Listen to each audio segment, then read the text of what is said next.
ଅଦିନିଆ ବର୍ଷାରେ ଉଜୁଡ଼ିଲା ପରିବା ଚାଷ। ଚାଷ ହରା ହୋଇ ଚିନ୍ତାରେ ପରିବା ଚାଷୀ। ଦାଉ ସାଜିଲା ଅଦିନିଆ ବର୍ଷା ଓ କୁଆପଥର ମାଡ଼। ଧାର କରଜ କରି ଚାଷ କରିଥିବା ବେଳେ ଚାଷୀ ମୁଣ୍ଡରେ ଚଡ଼କ। ଏଭଳି ଏକ ଅଭାବନୀୟ ଘଟଣା ଦେଖିବାକୁ ମିଳିଛି ନୂଆପଡ଼ା ଜିଲ୍ଲା ସିନାପାଲି ବ୍ଲକ ଅନ୍ତର୍ଗତ କଇଟପଦଠାରେ। ପ୍ରାପ୍ତ ଖବର ଅନୁସାରେ ସ୍ଥାନୀୟ ଚାଷୀ କେଶର ହେନା ପ୍ରତିବର୍ଷ ଋତୁ ଅନୁସାରେ ପନିପରିବା ଚାଷ କରନ୍ତି।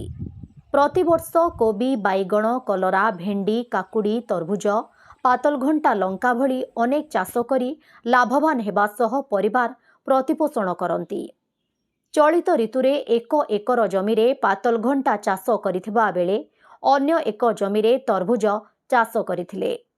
2 ପଇସା ଉପାର୍ଜନ କରି ପରିବାର ଚଳାଇବା ପାଇଁ ଅନ୍ୟଠାରୁ ଧାର କରଜ କରି ଚାଷ କରିଥିଲେ। ହେଲେ ଗତ ମଙ୍ଗଳବାର ଦିନ ଅଦିନିଆ ବର୍ଷା ଓ କୁଆପଥର ସବୁ ସର୍ବନାଶ କରିଦେଇଛି।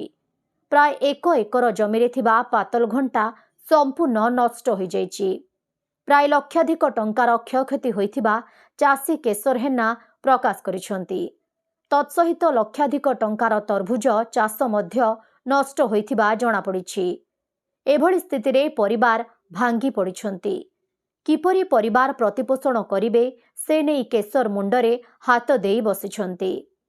ପ୍ରକାଶଯୋଗ୍ୟ ଯେ କେଶର ହେନା ଜଣେ ଗରିବ ଶ୍ରେଣୀର ନାମମାତ୍ର ଚାଷୀ ହୋଇଥିବା ବେଳେ ପରିବାରରେ 7 ଜଣ ସଦସ୍ୟ ଅଛନ୍ତି।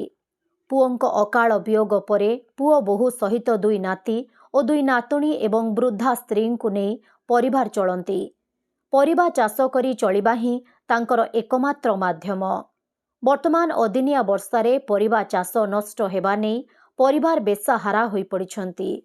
ଏଥିପ୍ରତି ପ୍ରଶାସନ ଦୃଷ୍ଟି ଦେଇ ସମ୍ପୃକ୍ତ ପରିବାରକୁ କ୍ଷତିପୂରଣ ବାବଦକୁ ସହାୟତା ଯୋଗାଇ ଦେବାକୁ ସେମାନେ ଦାବି କରିଛନ୍ତି।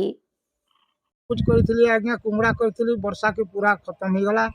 भेजा भी करी सब सर्वनाश हो गला आज्ञा। एवं परिवार के मैं केंदा कर पोसबी कुछ ନୂଆପଡ଼ା ଜିଲ୍ଲାରୁ ଜଗନ୍ନାଥ ସାଗରଙ୍କ ରିପୋର୍ଟ, ଓଡ଼ିଶା ହାଇଲାଇଟ୍ समाचार।